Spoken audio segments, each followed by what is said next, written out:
তো যিনি আমাদের নবীর মাঝে যিনি শেষ নবী, যত নবী এসেছে আমাদের যিনি নবী, ওনার ব্যাপারে 3টা বিখ্যাত উপাধি আছে।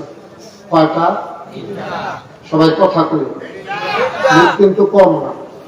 অনেক মাহফিলও এই হাইজে এত লোক হয় না, আপনারা যত লোক হয়েছে, আমি তো অনেক মাহফিল দেখছি, জানি মোটামুটি লোক কম, আরো লোক আইতে আছে, মনে করেন না যে আওয়াজ থাকবে গেছে না।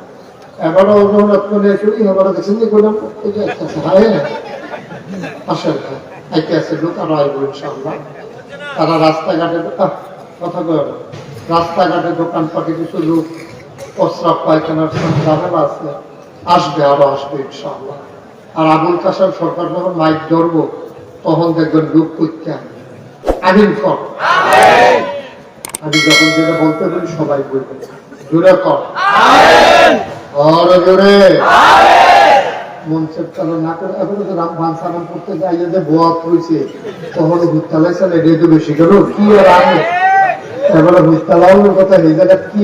তিনি হলেন সকল নবীর ইমাম, মানে নেতা।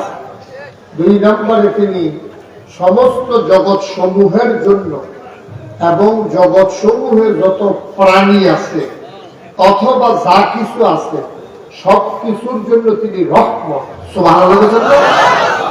এজন্য আল্লাহ বলেছেন ওয়ামা আরসালনাকা ইল্লা রাহমাতাল লিল আলামিন। সবাই